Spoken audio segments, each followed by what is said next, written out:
All right, my friends, welcome back to another V-Rising video. So I have recently been getting a lot of requests asking me to share my own personal builds or to give people ideas of what kind of builds they should be using for specific things. I've been getting questions on PvE builds. I've been getting questions on PvP builds, asking exactly what builds I would recommend. And while I do have a lot of builds that I have kind of figured out on my own or I've seen other people play and have tried out myself, I actually have, and I honestly thought it would be a little bit better to share how I go about approaching making my own builds and how you can do that as well. So one of the coolest things about the 1.1 patch has been the amount of tools and ways and options via blood mixing and the new passive system here, as well as all the changes to how stats are allocated. It's been really fun figuring out different builds, and we have a lot of freedom to do that. And so I figured I would share how I approach that. So first and foremost, whenever you want to make your own build, the first thing you have to do is decide what you want the function of that build to be. So for instance, are you on a PvE server and really all you want to do is you're worried about clearing rift incursions so that you can farm legendary weapons or whatever it is you're trying to farm up so you can fight the shard bosses?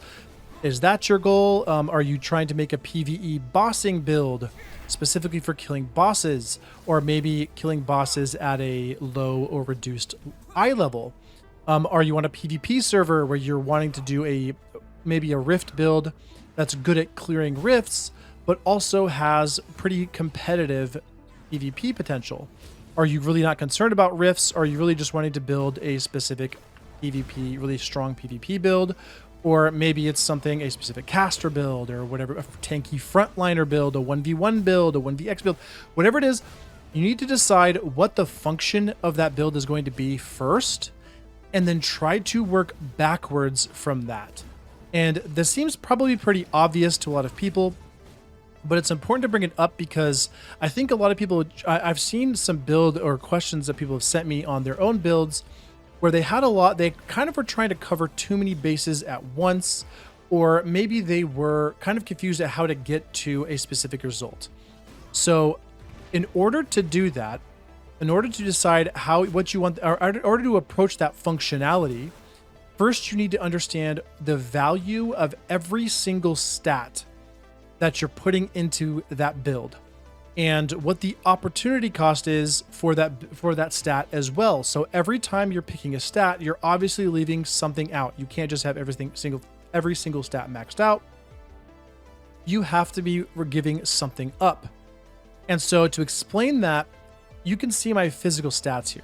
So this build specifically is one that I've been running a lot recently. So right here is running a warrior blood with the first tier rogue secondary blood. And then I've been running essentially just maxing out my physical stats as much as I possibly can. You can see here on the weapon that I have now physical crit chance, bonus physical power, and physical crit power. So, and then on top of that, we look at our passives here. We have Bastion, Dark Enchantment, and then we have Ravenous Strikes, Lethal Strikes, and Overpower. And what this is giving us, and then we'll look at armor here, the Dread set, and Amulet of the Crimson Commander. And all of this culminates in completely maxed out physical stats, except for attack speed, which has nothing in it at all. And then really solid weapon charge gain. And what this ends up doing, and obviously we have, Bastion and Dark Enchantment. Those passives help a lot for survivability, giving us a little bit of damage reduction, a little bit of bonus max HP. We have some bonus weapon skill life leech. That's always nice. And then a lot of weapon skill cooldown. But primarily, the whole deal here with those passives is, Bastion for the damage reduction on CC. Dark Enchantment for if we get burst down too much. We get a shield that pops and gives us 270% of our spell power. And so what this essentially is we have fully maxed out our physical stats so that whenever we hit someone with a weapon skill, it crits for 235 on a single greatsword Q, right? But however, our attack speed is not all that fast. Obviously, we get the Blood Rage proc from our necklace. That's nice, but we're not attacking all that fast. On top of that, Our spells, you know, if I was going to throw in a Chaos Volley, obviously this is not going to do all that much. 85, 85, you know, it seems like a lot. That is nothing for Chaos Volley.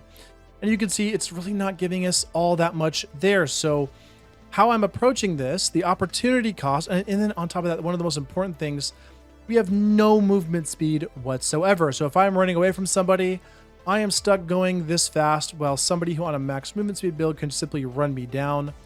Or if I'm doing a lot of damage, they can just simply run away, which makes it really hard for me to be able to deal in that regard. So that's kind of introducing the idea of opportunity cost. So while I am hitting like an absolute truck whenever I crit, you know, I'm hitting super, super hard on these things. The issue here, obviously right there, is that we just don't have, we're missing those other crucial stats.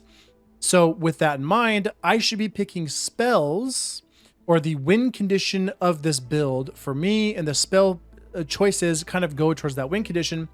Is my goal here is to get a lot of weapon resets via Mistrance, which has the Jewel effect right there at the very top. When triggered, reduces the cooldown of your secondary weapon skill, which is your Q, by 80%, right? So, and then also on top of that, whenever my Mistrance is triggered, it teleports me a short distance, as well as has that fear. So the idea here is that I'm using these abilities, and then on top of that, we also have Lightning Curtain, which can apply a fading snare to an enemy, like this, and whenever I pass through it, I get a little bit of a speed boost. And so you can see where I am not even looking at spell damage or spell power at all on these abilities. I've really just kind of given that up entirely.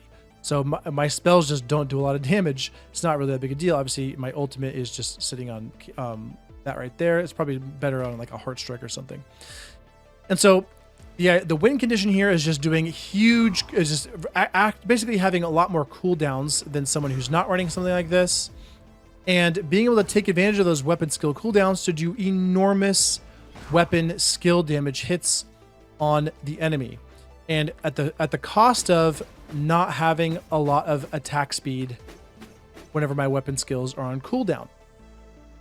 So figure out what you want your win condition to be, pick out spells to capitalize on that, and look at synergy in your passives as well to really highlight what that build should be doing. And so talking about synergy, a really good way to do that, I'm going to showcase another little thing here. We're going to showcase a different build. So this build here is something is really strong for open world. I'm running Draculan main, and then this is the Rogue as a secondary. But I'm picking the second tier for Rogue, which gives you increased movement speed. On top of that, we're going to swap up our armor really quick. We're going to swap over to primarily a caster setup here. And then I'm going to have a weapon equipped here. Let's see. Okay, go like that. And now we got to adjust our spells here. So we're talking about synergy. Let's talk about synergy really quickly. So Overpower, for example, is a really good passive in general. The potential here, getting weapon charge gain, is extremely powerful overall. Just in like a vacuum, that's really, really good. However, is it all that good, I ask you? Let's just see. Well, if I don't have Warrior Blood giving, or Corrupted Blood giving me increased weapon charge gain, I am getting 6 weapon charges every single weapon skill, which means it would take me something like 17 weapon skills to get a single recast here. So while yes, in the right conditions, this is very strong, in this particular build, it's not worth running. So let's go ahead and get some better synergy involved here. Let me swap up really quickly to a better build here. There we go. And we'll go like this. Okay. So this right here would be a better build. Let's do one more thing. Put our coating on. Okay. So what do our stats look like now? We have those physical stats on. Let's go ahead and swap this up to something that would make more sense. So we want to put on those abilities here, and then this right here, and finally this. Okay. So now that we've put everything on, we've swapped our builds over. We are running Draculan and then Rogue 2. And then on our weapon, we have that bonus spell power, bonus spell crit power, and then we have bonus movement speed. We have Maleficer set, Amulet of the Arch Warlock, and we're running the Elixir of the Twisted. On our passives, we still have Bastion and Dark Enchantment. Those two are very important if you're not running something like Brute Blood that's really tanky. It's important to run both of these. Even if you're running Brute Blood, I still recommend running Bastion. But Dark Enchantment, if you're not running specifically like Brute and really tanky setups, I very highly recommend running both of these.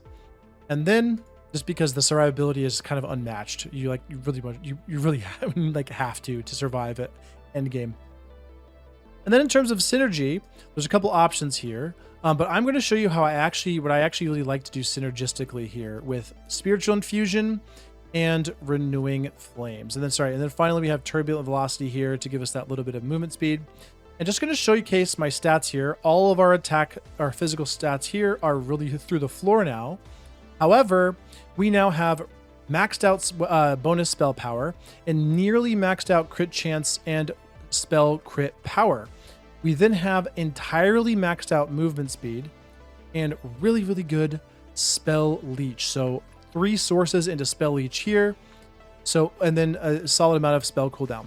And so we talked about win condition. So the win condition on that physical build was doing huge weapon skill damage to people and kind of just like playing around your cooldowns.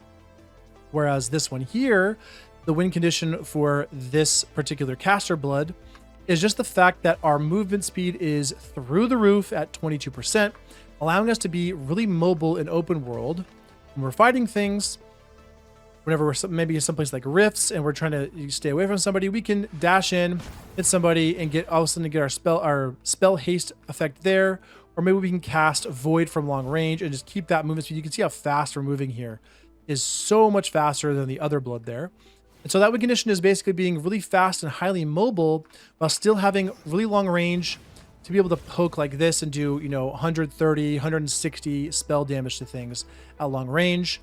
And then talking about synergy, we have Spiritual Infusion, which this doesn't necessarily have to be on here. You could also run Chaos Kindling, but I actually like Spiritual Infusion just to showcase how this synergy works. So we're running Veil of Illusion, which means that our Veil attack will apply Weaken, which then means that when something's weakened, our healing is increased by 12%, and all of the spell damage dealt to that weakened enemy is increased by 8%.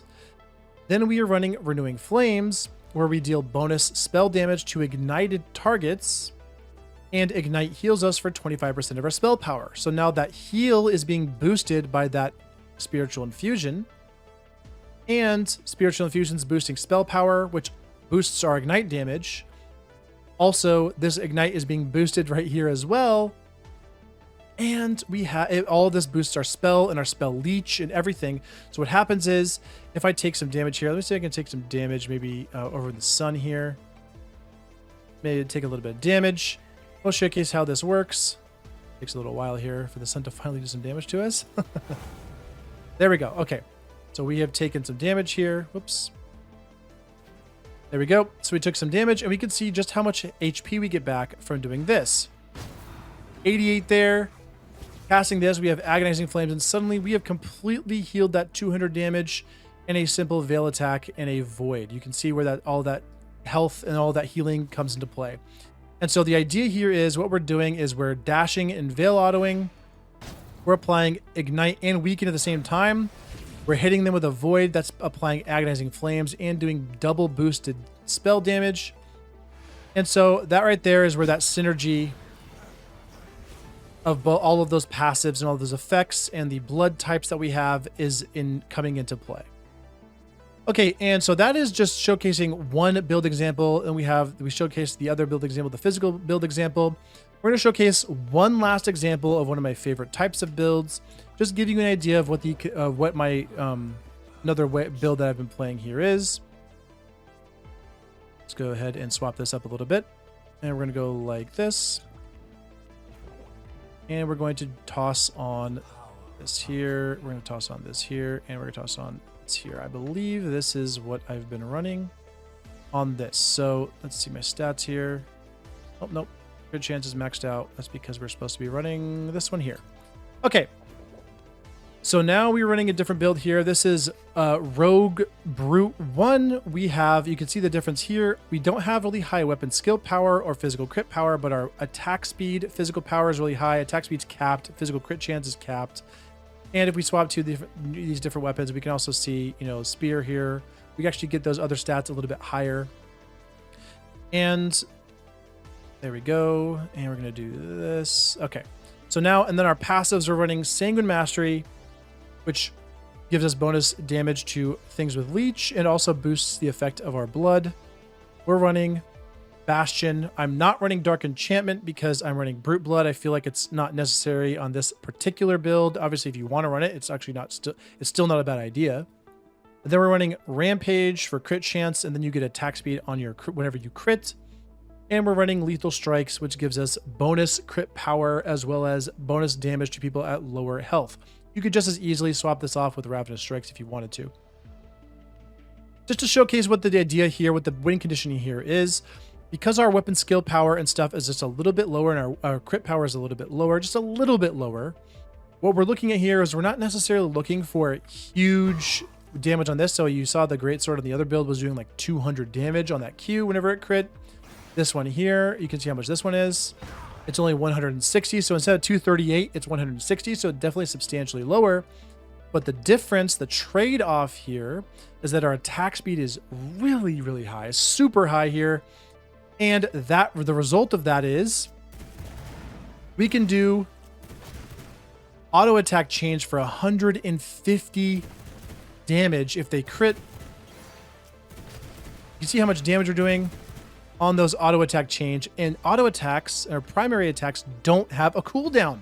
So the idea here is we're using our weapon skills maybe to try to catch people out with like an Axie or something, and then we're poking like that. We can Reaper Q them, we can pistol E them, or pistol primary them whenever they're on the other side. We can dash in, dash really quickly here, and then the spell wise we're using Blood Right, which is kind of we're using Blood Right as our defensive here. And then we're using Soul Burn, which is essentially what Soul Burn does is it interrupts enemies whenever you cast it on top of them. So if somebody is using their defensive, I can cast Soul Burn and remove that from them. Another option here would be to run something like Lightning Curtain, similar to the other build. Or you could even run Power Surge, one of my favorites, right here, just trying to get more physical power from that as well. And so the win condition here is that instead I'm trading off those huge weapon, playing all those cooldowns like on the other physical build that was kind of maximizing how many cooldowns and weapon skills I got. Instead, we're using those weapon skills to set up absolutely enormous auto attack chains or primary attack chains.